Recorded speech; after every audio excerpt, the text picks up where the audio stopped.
Hello everyone and welcome. In this recording, I'm going to be sharing more thoughts and more analysis about Saturn and Neptune in the sign of Aries energy because before the horoscope that I've made kind of prepared us for this energy. Now all of us, including myself, are in it. So we are living it. And that adds a whole other layer to it. And that adds a whole other layer of foresight to it. Because once you step into something, like we can very validly call it one dimension from one dimension into the other, from the dimension of Pisces into the dimension of Aries. And this dimensional step is very significant and important because you could easily say, well, yes, but that's when we're speaking about Saturn here more than any other planet because Saturn is responsible. If, if we look at it in the big picture, the ultra big picture, what is possible, what is not, what can be part of physical reality of the material cosmos, and what can only be part of another dimension. For example, the dimension of thought, the dimension of emotion, or the dimension of someone's inner universe, Pisces, or of course the spirit and going higher, much higher or lower than this, but it is not gonna become physical reality. So we had Saturn for the past 2.5 years predominantly here in Pisces and water. And also water means emotions. Water means very deep feelings, especially in Pisces. Water means diving deep into the inner ocean until the depth. Now, some of us already reached the depth, the very bottom of our inner ocean. Other people have not. Others still are not even supposed to. But those who are supposed to and have not been able to, for any reason, achieve this in this Saturn in the sign of Pisces transition. So I repeat the past 2 years or so.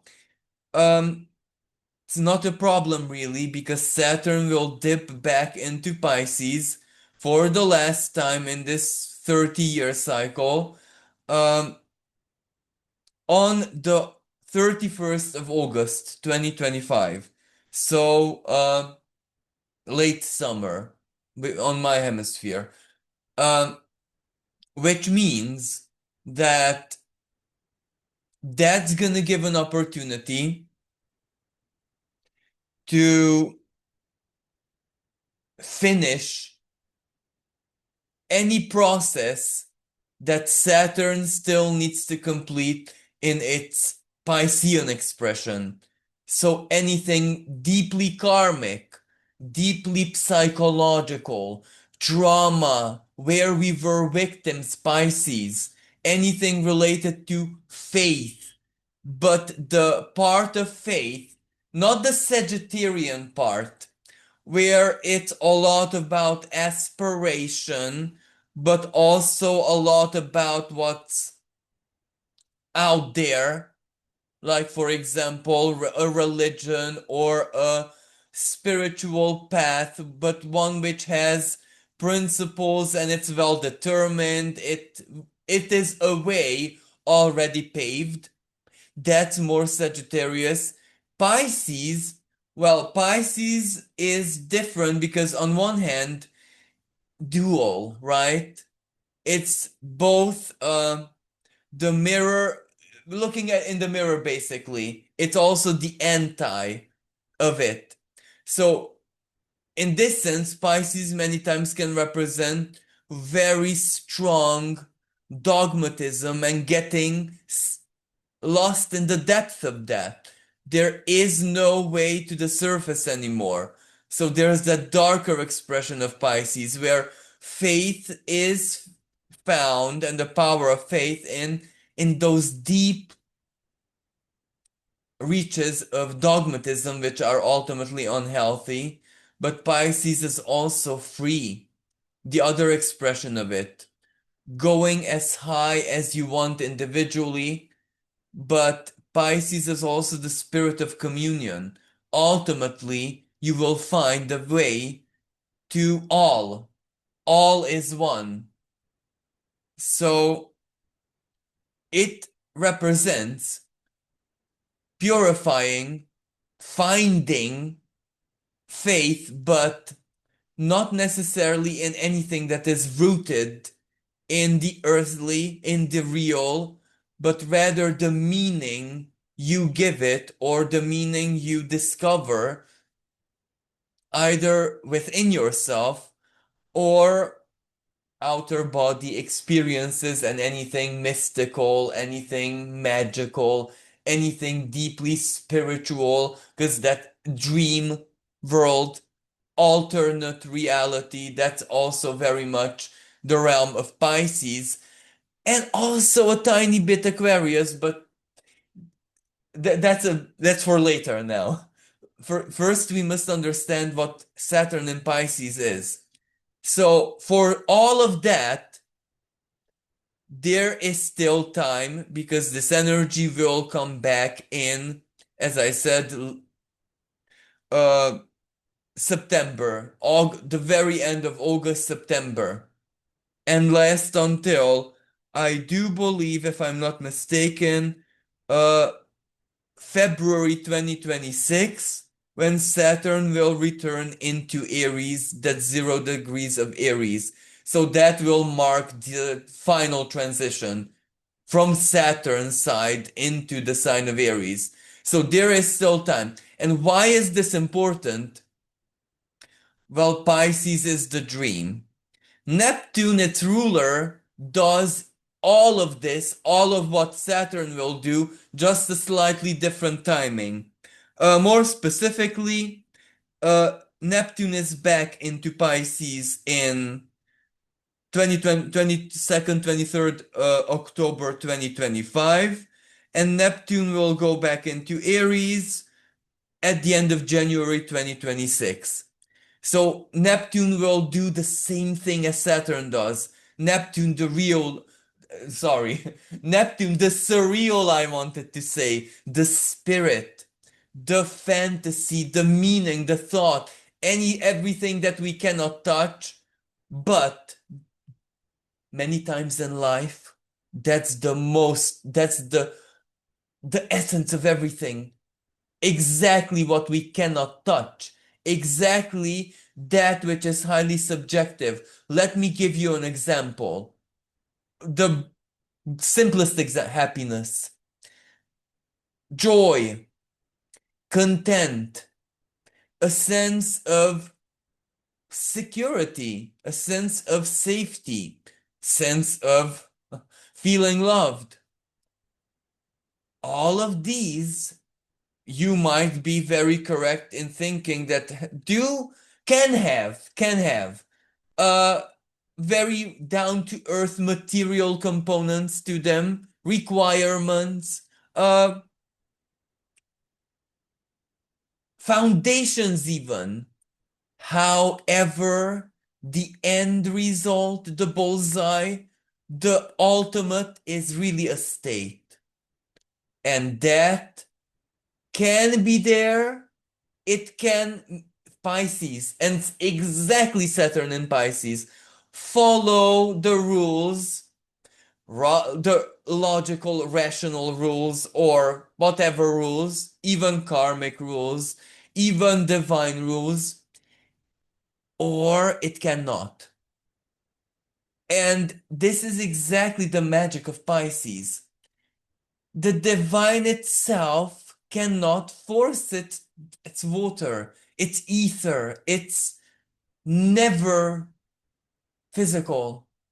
So the divine itself cannot force it to even uphold that which it should uphold. It's formless, it's shapeless, it's, well, the unborn spirit, the unborn aspect of God. It can become anything.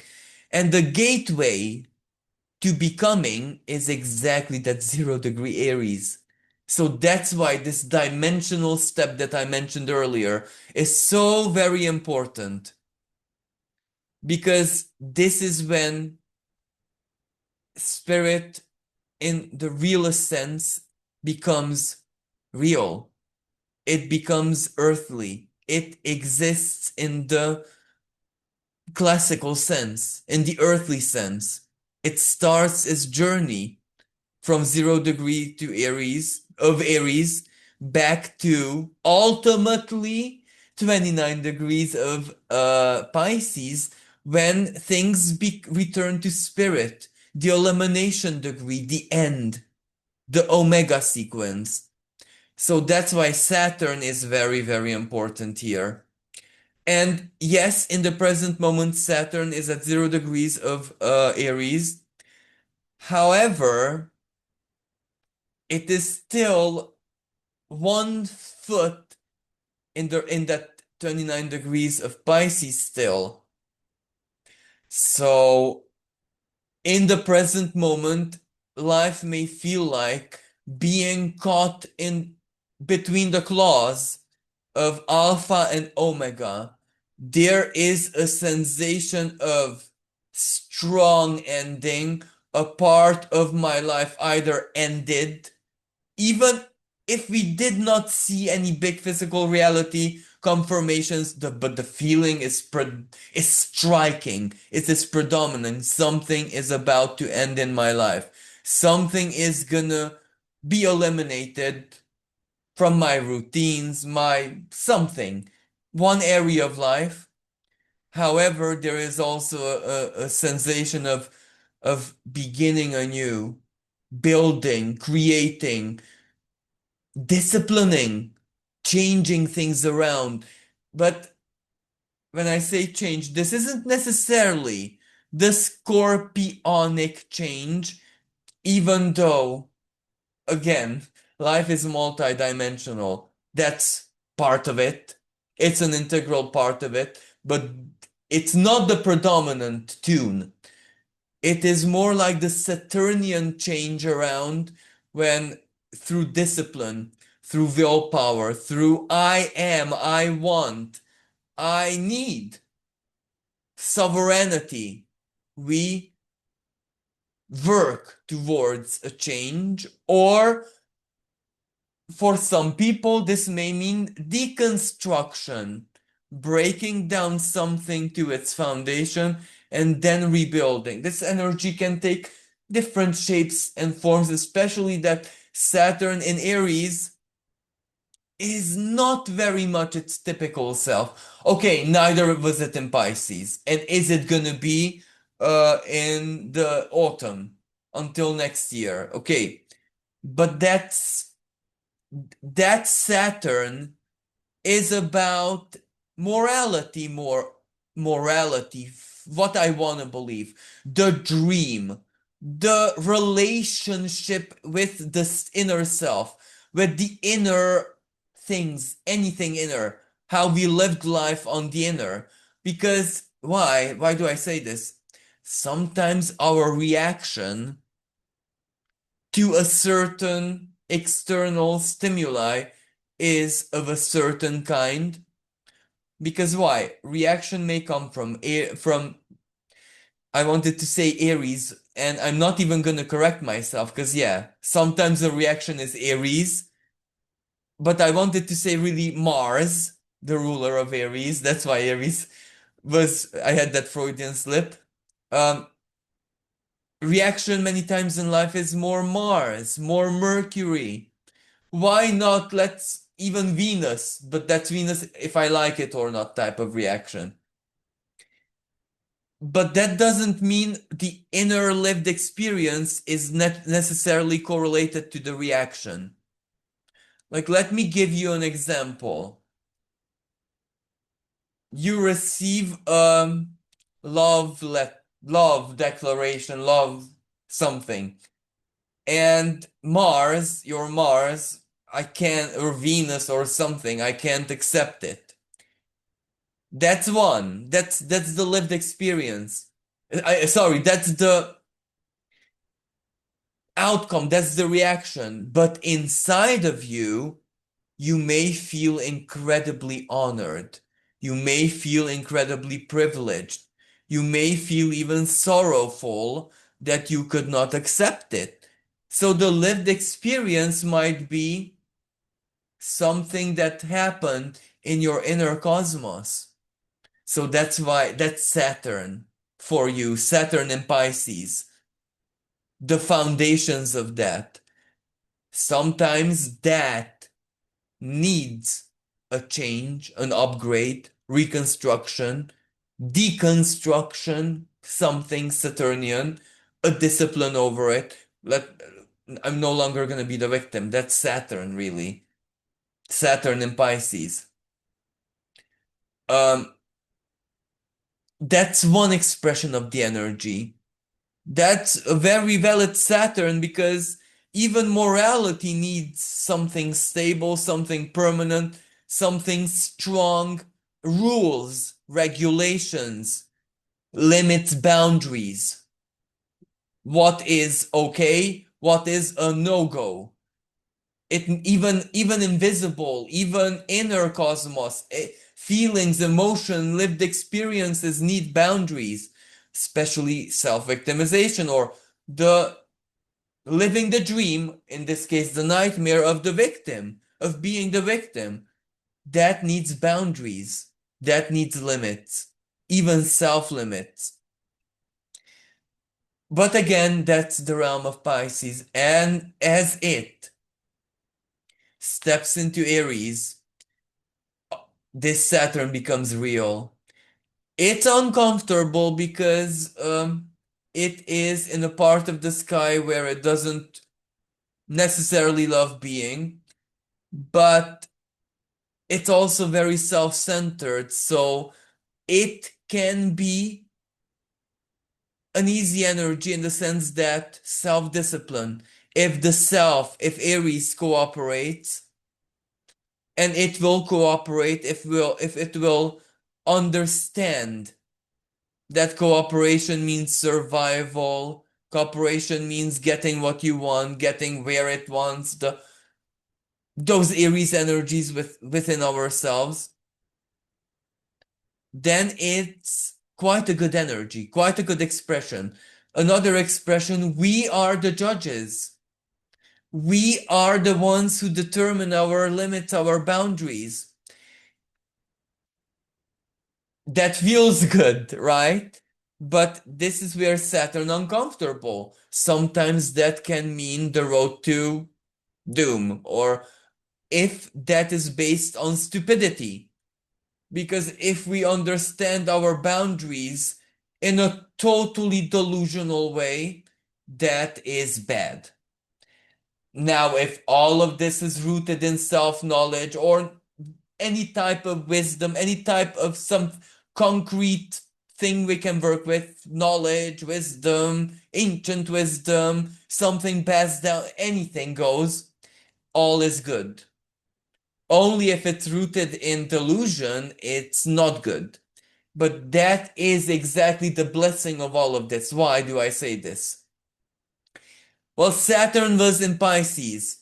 That really meant, especially in certain key moments, and I'm speaking about the Saturn-Jupiter square, that will come back in our lives a bit later on, but not all that, we don't need to wait too much for this. So, but that square was of one type of energy because Saturn was in Pisces, Jupiter in Gemini. The one we are going to be experiencing this summer, Saturn will be in Aries, Jupiter in Cancer, totally different energy, totally different. So that's why, going back to the Saturn in Pisces square, it really targeted our delusions. It really made sure that once this 2025 summer approaches, summer in my hemisphere, we are gonna be as realistic, as healthy in faith, healthy in morality, healthy and integral in principles as possible. That's why it showed us a lot of filth, a lot of things we needed to see. It needed to disillusion us. It needed to bring us down from the pedestal, from the clouds, from the ivory tower into the dirt. Because Pisces is, as I said, elimination, especially the third decan, the last 10 degrees of Pisces, the scorpionic energy. It's spiritual elimination. This is where we eliminate the spirit of something. That's the highest possible expression of it's over or destruction or divorce. And I want to believe, I really want to believe that collectively, because Pisces is also the collective expression of spirit, the collective unconscious, what we do collectively, collective psi. So I want to believe that we are in the process of eliminating a certain expression of spirit of passion. For example, a deep anger is passion. Let's eliminate deep anger. The spirit of that. We will not eliminate the spirit of anger because that's part of sacred anger, of the cosmos itself. But being able to take a certain shape and form, we can eliminate that. We can. Hatred, judgment, discrimination in a certain Virgo rules discrimination, labeling things, fire, air, water, earth, right? Astrology is also labels, planets, archetype labels, but you see the good in that, Mercury. But that can also have the shadow side, and I don't need to give example, discrimination in the classical sense, race, gender, whatever, religion, especially this day and age, religion, or conflict. Well, there is war. There is war nowadays where drones are killing flesh and blood beings mercilessly. And there is the side of war where you just see it, even on YouTube, where the clip, the drone films the desperate soldier who abandoned all hope, of course, because he's gonna die in a few seconds, because what's filming him is gonna explode. And you see the expression in his eyes on YouTube. Now, that's part of the war, which is psychological, because that can really break the spirit. Exactly, Pisces again, the spirit of people who live for the spirit of compassion, for example. It can give them a type of shock. This is where your mental training, it will bypass it immediately. It will just reach your soul like a knife in the heart immediately. You know, this is the other side of the war, which is the invisible. Saturn and Pisces. But you need to see it. You need to see it. The reality check. Because if you wanna put hope, but its most powerful expression onto the table to counter this, right? Because you need to invite the spirit of hope into the world. Well, after seeing that, you will know that you need to flex your muscles a bit more. You need to go back and train a bit more. You need to arise more powerful because it's needed. That's also astrology. Well, Libra, if the scales show that this is the measure of this type of spirit and that type of spirit in the world, well, to balance the scales, compassion and etc. needs to be put on the table. But what would happen? A lot would happen. And it's invisible, but still it would have massive effect, ripple effect. Because the clips you would see is when the drone shows mercy and guides the wounded soldier. He was gonna die in a second, maybe to be surrendered humanly, not killed, give him water, food. One expression of the spirit will replace the other, override it. That's how collective reality works. That's how the collective psi works. It works just like the individual. When you wanna get away from a mood, like let's associate this type of war with when someone wants to hurt themselves. Well, you need to get them out of the mood. You need to override the spirit of hurting themselves with the spirit of, for example, I don't know, immersing into a computer game and living aggression or, I don't know, something out there, or going to the best friend taking you out to, you know what I mean, overriding the spirit. This is how it works collectively as well. The more you put the spirit of compassion, and again, Pisces is the dream. Until now, we dreamt this, we felt this, we let it wash through our being like, I don't know, a big glass of water when you're really, really thirsty. In Aries, we are acting upon it. So we are inviting the spirit of compassion into the world actively, not just dreaming about it. We are breathing it. We are a bit obsessed over it. Why? Usually it's unhealthy. However, when that's what it's needed to tip the scale, sextile. So this Neptune and Saturn in Aries sextile Pluto, longer term. This sextile is the power, is the sheer power of belief, but any type of, but this is where two beliefs meet, three beliefs meet.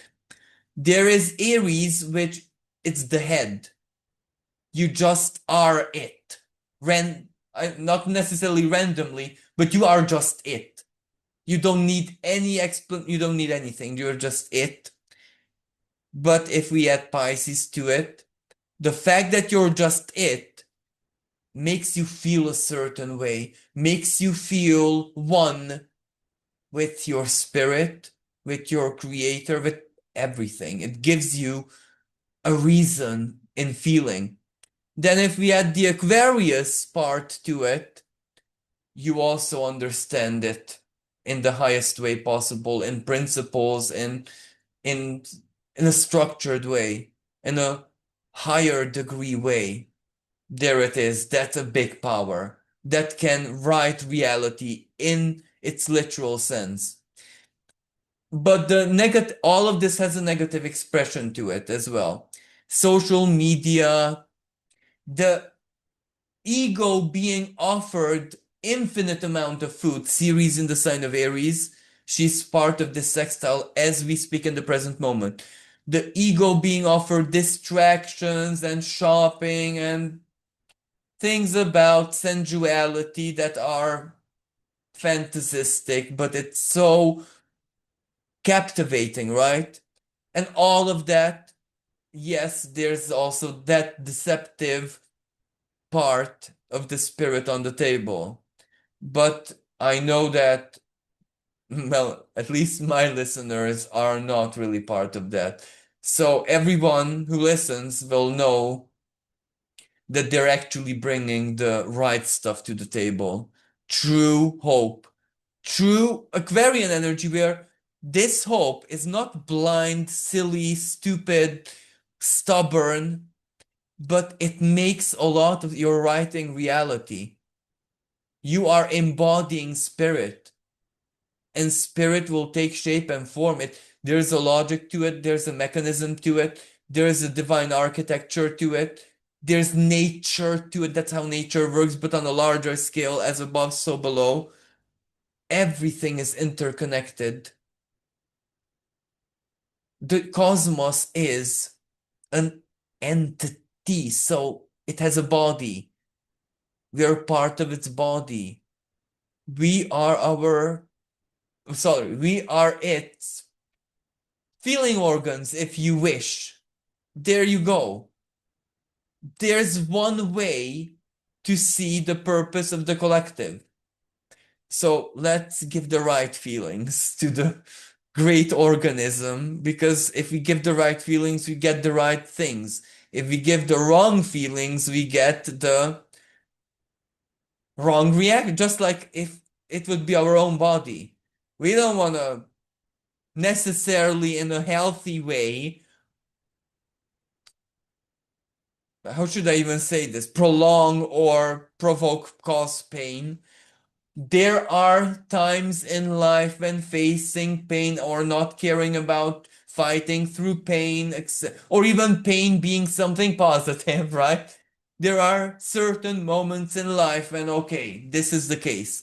But let's say 80% of the time it's not. So you know what I mean. We as sensory organs of the cosmos, our local cosmos. Let's not even bring it to the multiverse scale. Well, Aries, a, a little bit part of it, what happens in matter, well, we're responsible for it. We are. We are here. We are real. So we have living fire burning within our being. That means we are bosses of more than less of what happens here, regardless of what the, let's say, cosmos wishes upon itself.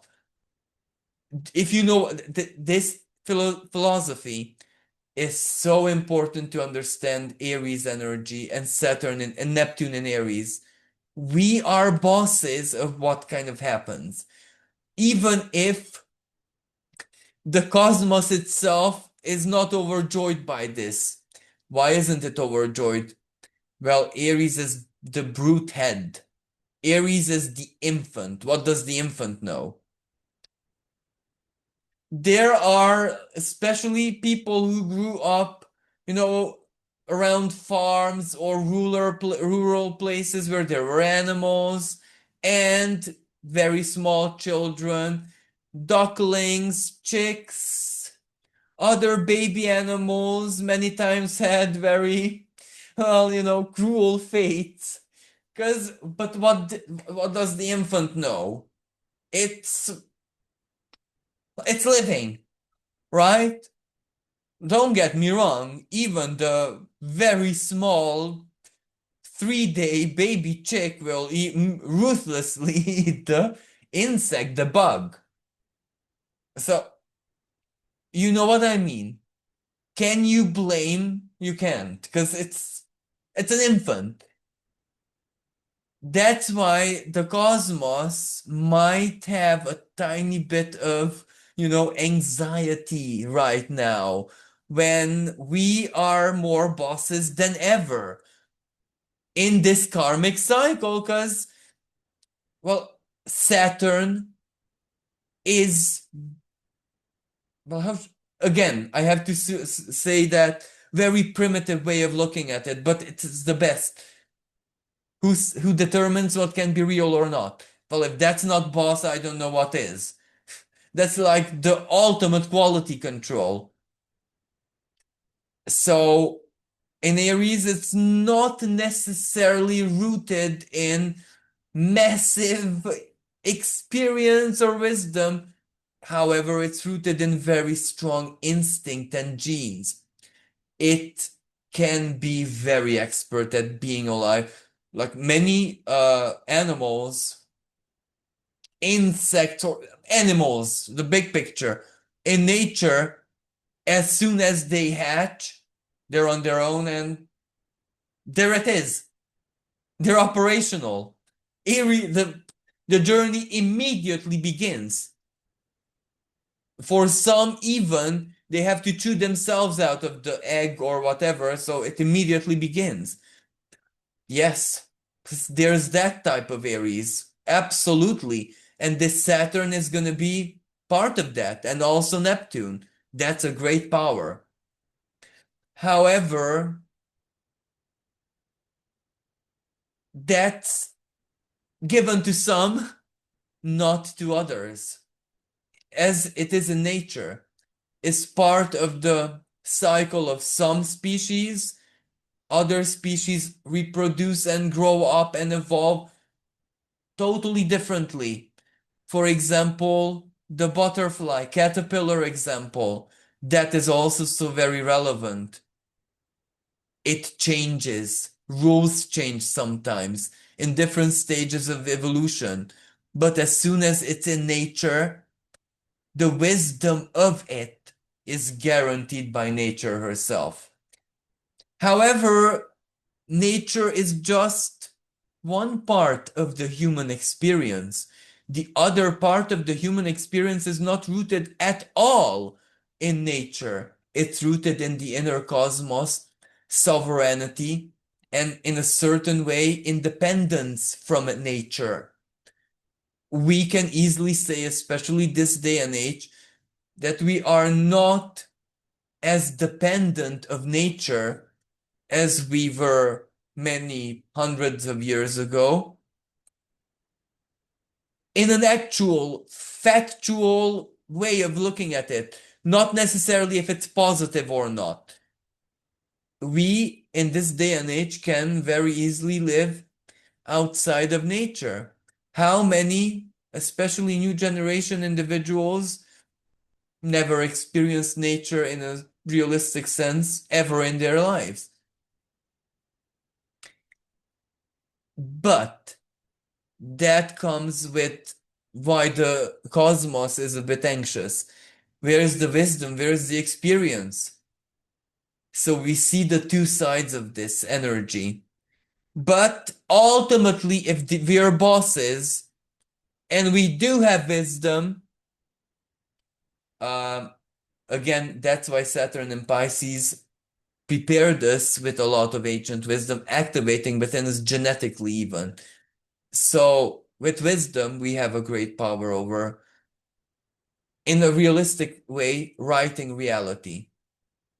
So before the past 2.5 years, 2 years more specifically, it was more like the feeling of it all, the state of it all, how should I say, mired us.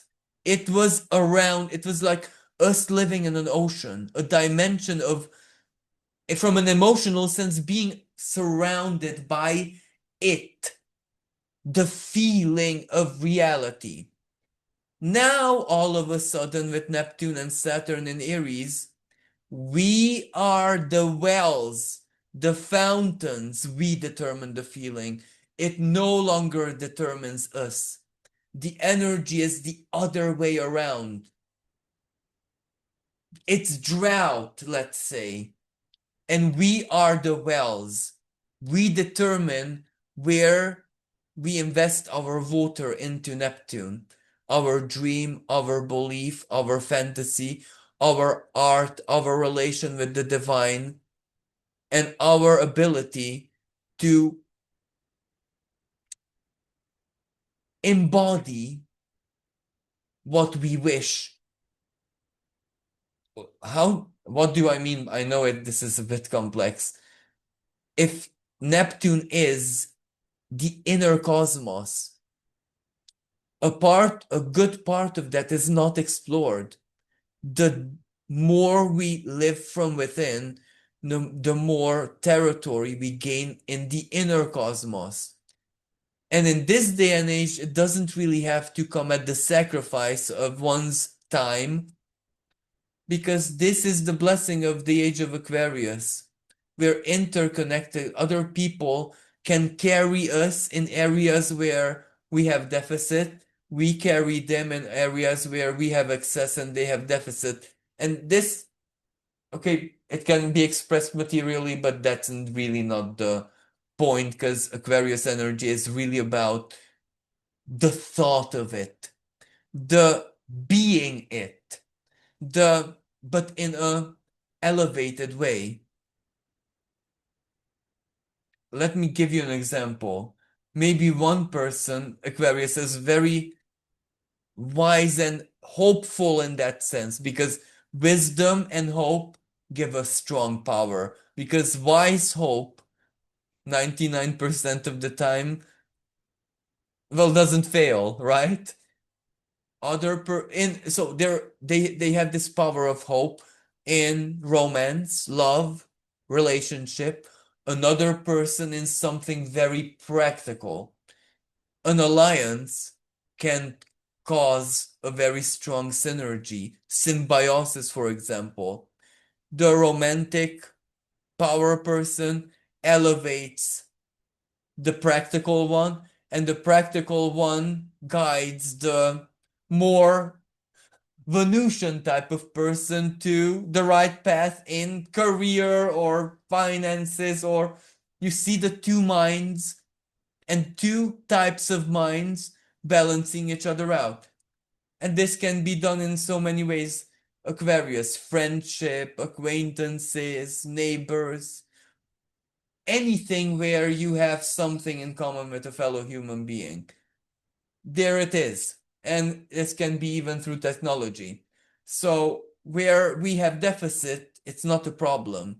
There are the others. And how should I say? Putting aside Neptune and Saturn, there is also a totally different configuration in the sky taking place. And so let's speak about other energies here that color the picture. One of these energies is definitely Aries, planetoid Aries conjunct Chiron. Well, this is also part of the Aries energy. So even if this is not conversing with Neptune and Saturn and Ceres, so Ceres, what feeds us, it's still very important, the self wound. And Aries is the hidden power player, because moving away from Pisces energy, we're no longer the victim. We don't longer feel like a victim. That means that everything that happened to us, what once made us to be the victim, now is a superpower, now is a lesson, now is the golden apple, the gold apple, Aries' secret weapon. What does gold apple symbolize? Some universal truth, some constant of the universe that never, ever, ever fails. What was Aries' case in her myth? Because Aries was the only goddess not invited in the wedding at Mount Olympus. Of course, she didn't take it in a good way, and she was gonna show the whole pantheon, the every single deity that no, you don't do this to me. So instead of unleashing rage, insults, wars, no matter how special she was not gonna defeat every god in one place. Like, let's be honest, that's also part of Aries. Let's be honest and realistic about it. And in Aries, that's really, really good, because Aries is instant energy. However, with Aries, you know when lashing out or going about it, doing it, taking action is futile and not a good idea. So that's very, very important. Also in nature, you even the top predator knows when not to attack and when not to mess around with dangerous other predators and stuff like that, right? There's that. But what she did was got the golden apple, symbol of ultimate value, blessing, power, call it whatever you want, wedding gift, went to the wedding and placed it there and said for the fairest. So she knew every divine being is the fairest in its own way. If we split the cosmos apart, Aquarius, one side of Aquarius. However, if we need to, there can only be one, it causes a paradox. It causes error does not compute, and it causes ego. It, and ego, well, there was a huge battle, right? A huge scandal, a huge outrage. And Aries wasn't even the bad guy here. Aries was just there, right? She she done her job.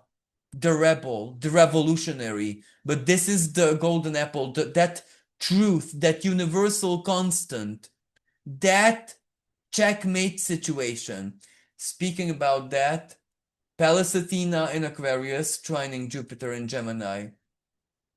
The ultimate power of intelligence, the ultimate power of truth, seeking the truth, the alchemical gold, transmutation, power to shape reality. That's what it's all about. So, Chiron of our self wound, everything that we, like for example, an inner state that determined us not to be part of certain aspects of society, places, groups, again, part of different aspects of society. So everything that made us feel wounded, made us feel not welcome, not wanted, not being able to generate something from the self, well, now they are a golden apple. They are a breakthrough, the key to the breakthrough, basically. So Aries is energizing the wound very strongly. Individually, we understand this very, very well of what I said earlier. Collectively, it is ugly. It is ugly. Because the collective wound is where, like, certain, I don't even know how to call them not to make a mistake. Because in this day and age, you can't even say things a certain way. You need to be 1,000,000,000% correct in what you're saying. So certain nations or groups of people or I don't know, ethnicities or I don't know, are being just deleted. And that's a wound. And that's not a wound for the nation in itself just. That's a wound for humanity, everyone alive, the whole collective, the whole interhuman network connection. It's a wound there that's getting bigger, bleeding more and more and more and more. It's almost like, I know this is gonna sound a bit like leukemia, right? Because the body is attacking itself. We are killing one another. So, you know what I mean? Anyway, so collectively, this is really an opening of the wound. However, Both Chiron and Aries trine another planetoid in Sagittarius named Huya, a rain god. So, how does this tie in? Well, the rain comes after a strong drought, famine, starvation, being bled out, uh, the drip, the saline water, or how you call that, that usually does miracles. Like when someone's, for example, um, either sugar or some vitamin or some substance in their blood drops very alarmingly low. Usually, the first course of action is to give them that saline water, and it restores that in itself is almost magical. This is exactly this energy. The water comes, the rain comes, or the flood, washing out the wound, disinfecting. In Sagittarius, well, it's cosmic. Huya is very, very close to the galactic center. So it's like a drip of life water, blessed thought, energy, true creational energy coming from the heart of the galaxy straight into the wound, sanctifying the wound, disinfecting it, and also turning it into something, because this is evolutionary energy that becomes a superpower. And that, the wound, shapes the future, collectively speaking. Because what I said is collective energy. Whatever, all of the ugly that's happening today, even right now, it is going to shape our collective history somehow, in a certain way. And us, all of us alive today, are responsible for writing the story. So this is why what we embody is so important.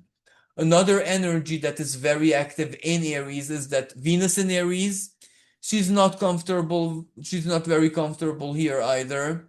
Trines Mars, very comfortable in the sign of Leo.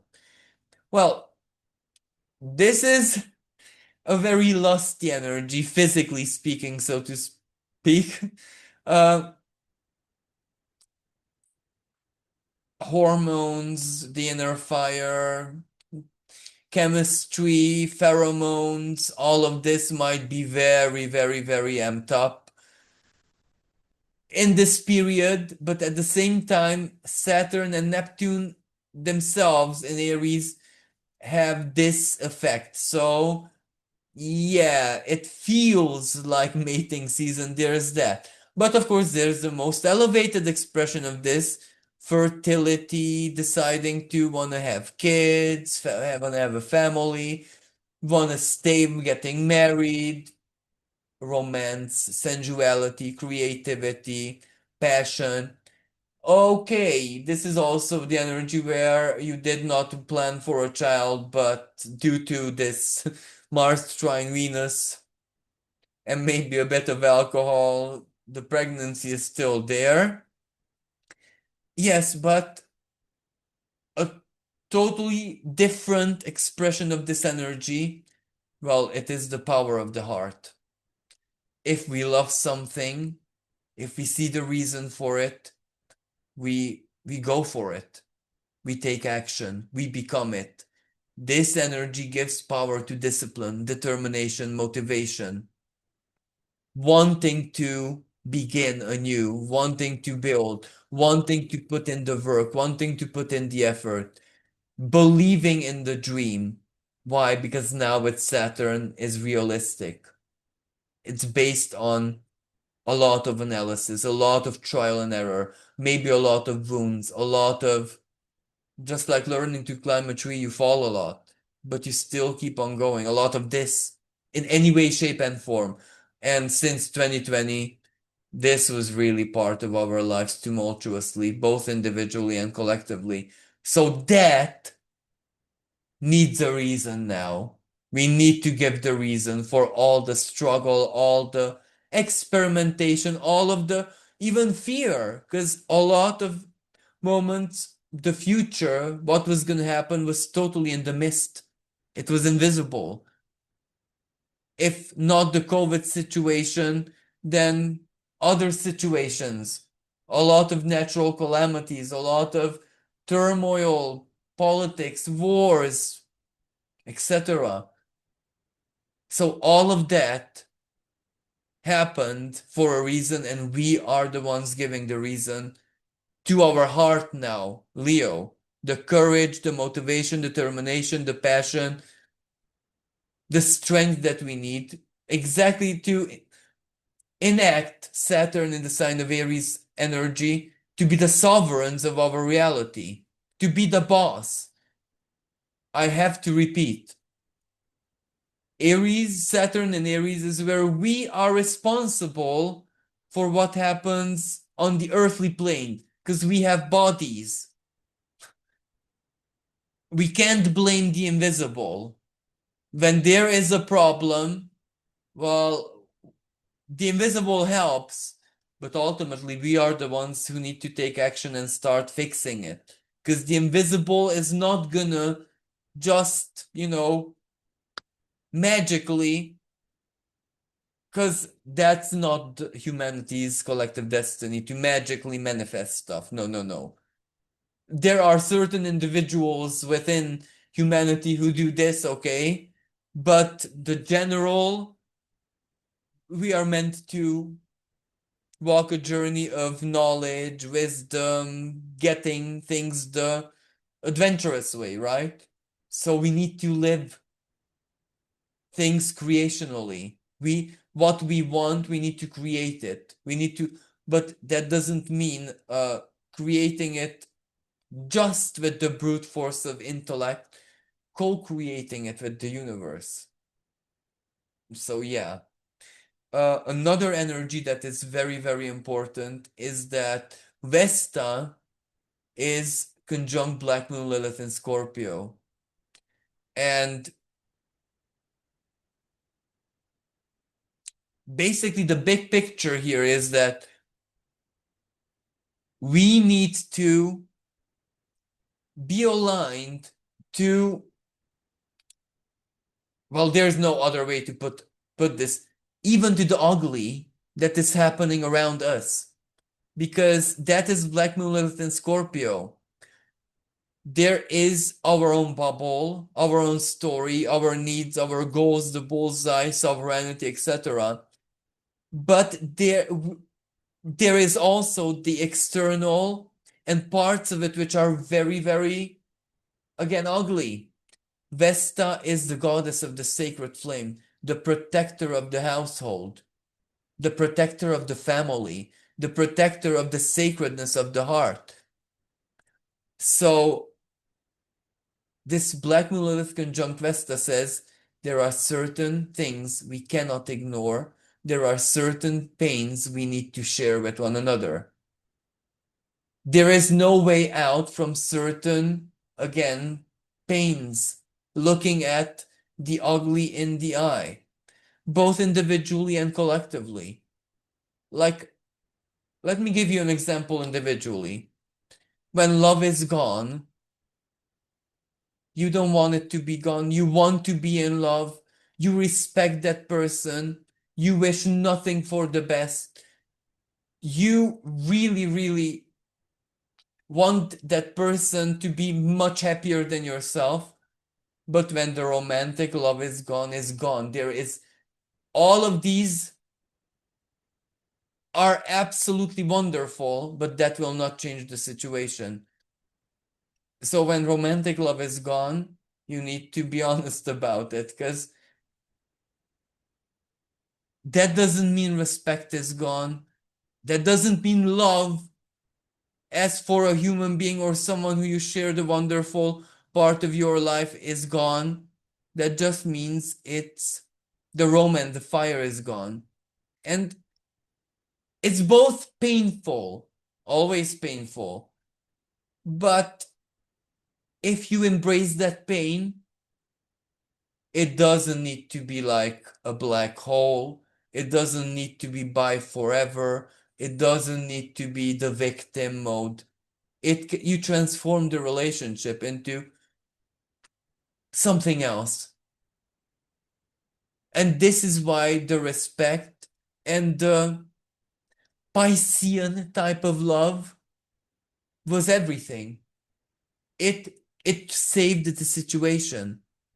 So it's exactly this type of situation that we are experiencing. We need to look at what it is. It is what it is, and go forward, begin anew, or make plans, why not? And I'll get to this because this is also important, based on the truth. And speaking about plans, today, when I'm recording this, Mercury just entered into the sign of Mercury, one of its ruling signs, so it's very comfortable. It conjoined Sedna, planetoid Sedna. I'm not even when I'm speaking about Sedna, I want to say the keyword here, but she's so complex. I don't even know which keyword to use first. She is considered by other astrologers a higher octave of Ceres. So she is where all of the lessons and experiences, especially the deep ones, the many times not so nice ones in life, that actually leap us into our destiny, our true faith, our true power. So again, Sedna represents the nurturing quality, the transformative quality of our wounding, and Mercury conjunct it, trining Pluto. This again points to the fact that there is very strong blessing in our stories, in who it is that we are deep inside, and how we understand our situation and reality. Mercury, because this can connect us to other people. The twin, Gemini, the wound can be such a powerful, on one hand, mirror to the other, and also a powerful glue. How many relationships are not based on wounding just because they have the same wound? All of their differences simply don't matter anymore. The wounding connects them. Sometimes this is beautiful, other times not so much, because you would tell that couple that, guys, you would be doing so much better apart, but you need the other to consolidate the wound, to feed each other's sense of wounding. And that's sometimes not okay and not positive.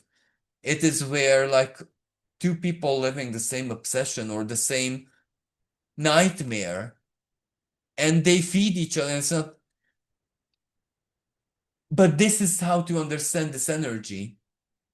Of course, trine. In any case, you need to find the other. And this energy is where fatedly you find the other or the other finds you.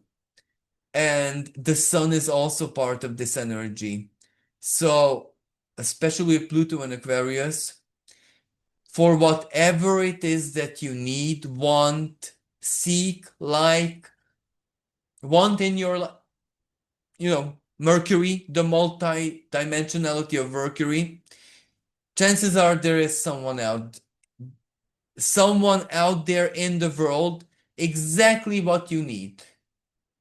The wound is one criteria that connects you, but Sedna is more complex than just the wound. I'm using the wound so intensely because of the Chiron conjunction and Venus herself conjunct both Chiron and Aries.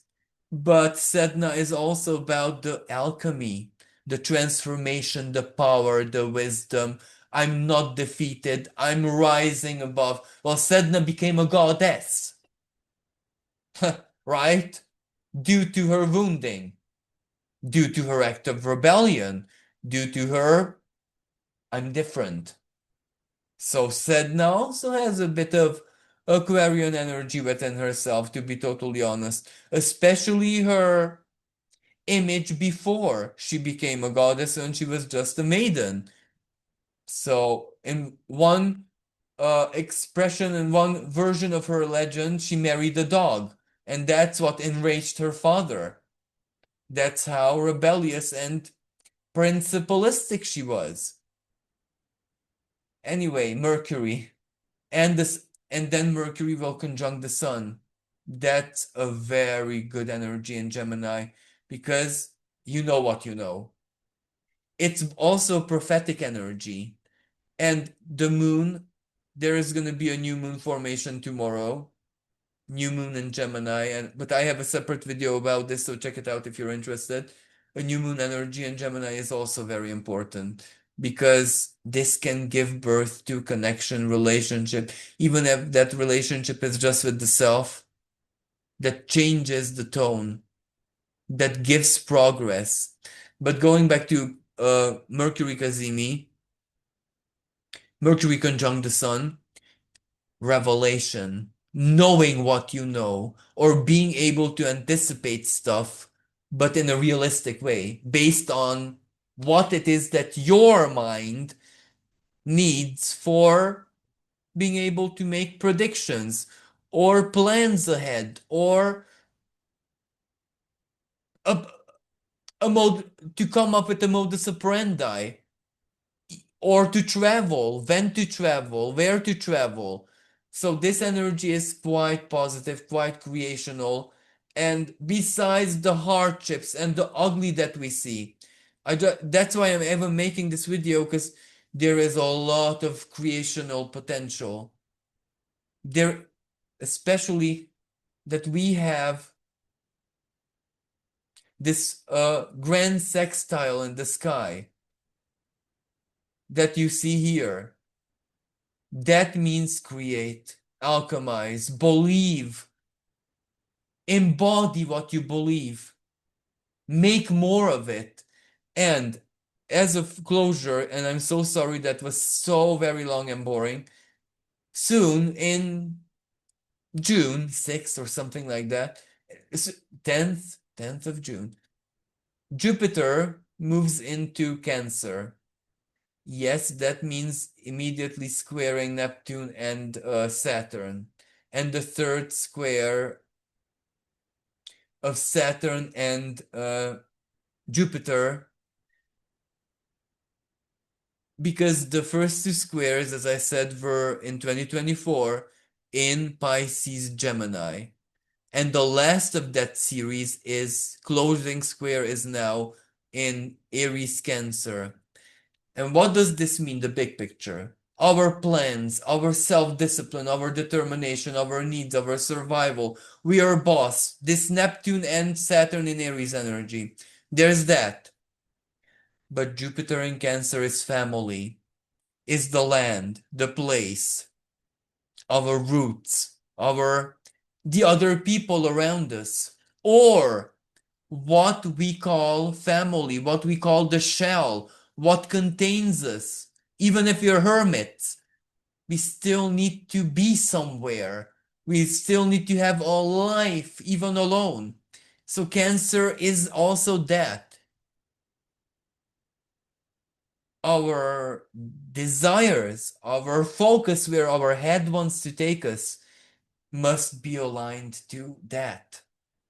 The roots, our emotional needs, our family, our lives. The Cancerian expression, the real down to earth life, and also the emotional part of it. How it makes us feel every day of our lives. The feeling of it. Do I feel at home? Do I feel that I belong here? That can take any shape and form, not just the classic one, but one form of that needs to be present in our lives. So Jupiter and Saturn here with Neptune as well, our faith, our belief, our hopes, our aspirations cannot go against our nature. our nature that won't change, doesn't change, because it is who it is that we are. Cancer, our soul, the home of our soul. So our future goals, or where we're aiming towards this new beginning, must be aligned to who it is that we are on a soul level. And of course, genetics, family, past, cancer, ancestors, ethnicity, everything that is not just the spirit of us, but also the uniqueness of this incarnation.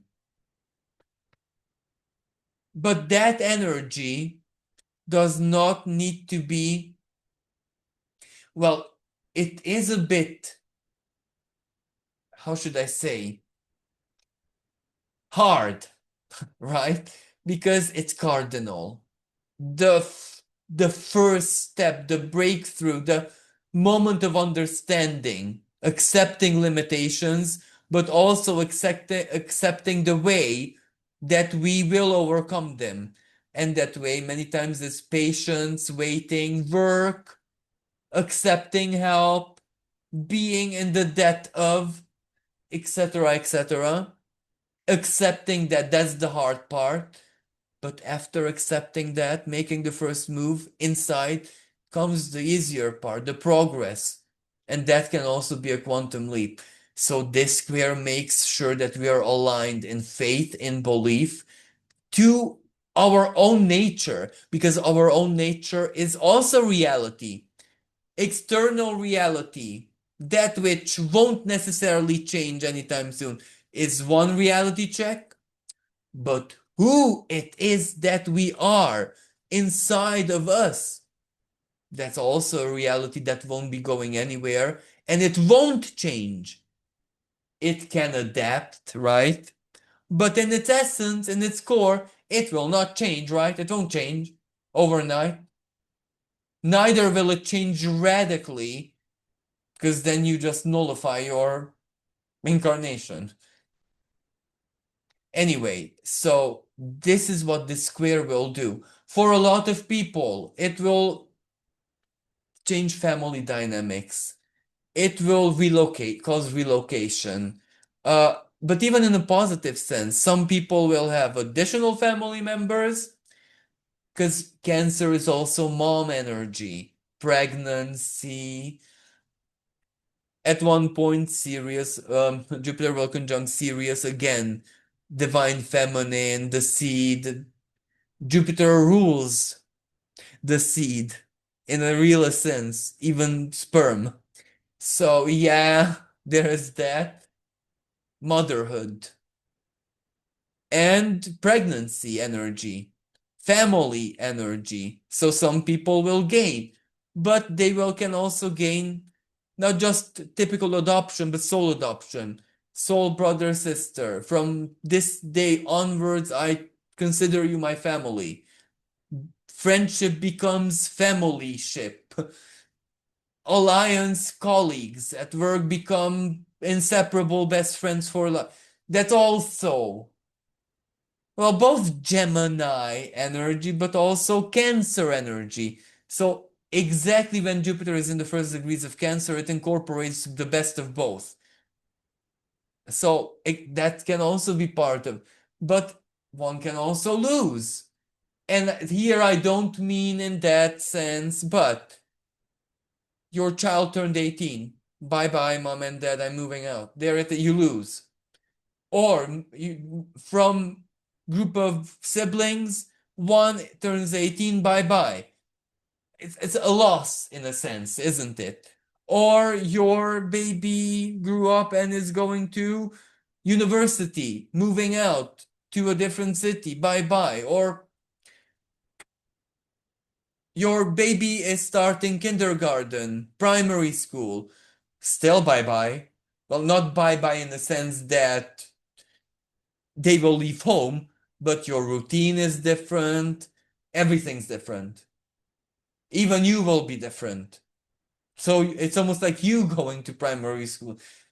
That this type of energy, getting used to how our environment changes in any way, shape, and form, practically, materially, energetically, spiritually, psychologically, mass psy, all of that. Metaphysically, why not? And there's a Uranian energy as well, because Uranus in July is also leaving Taurus and into Gemini. Uh, and now Uranus is in the last degrees of Taurus. Big changes, profound changes, permanent changes, sudden changes, that which cannot be part of the future, and this is very down to earth materially, is going. And going one way or the other. For example, you see the crack in the building, and you know that, well, this needs to be leveled and then rebuilt because it's not livable like this, and you do it. That's very much Uranus in the sign of Taurus, in the last degrees of Taurus. It is what it is. You will find a solution. You've never been in this situation before, but it will change many things in your life, and it's destiny as well. But Uranus, the cold hard truth, Uranus will retrograde back into Taurus much later on. But that will mean if you didn't acknowledge what you needed to do to demolish the house and make preparations, accept that truth, it might fall, or even partially it might collapse on you when Uranus goes back retrograde into Taurus. Because that's the moment Uranus warned you already. So the inevitable truth, which is not misfortune, it's not divine punishment, it is the consequence of physical reality that you were already raised your awareness. Your awareness was raised and you didn't take any action. So that's what we can expect. So Uranus now is really making the list of what to expect and what not to expect. Because it is surprise, surprise. It is shock, but it's also the facts. The cold, hard facts. That's also Uranus. So the cold, hard facts that need to be addressed are being raised right now in our lives. And these are, well, finance, material, anything material, Taurus, but also the five senses, Taurus, especially if they're not satisfied. Changes need to be made. Or five senses when those are your slave drivers. Sometimes bye-bye pleasure. If pleasure is the slave driver and the devil, and symbolically, bye pleasure, you need to free yourself from that's also Uranus and Taurus.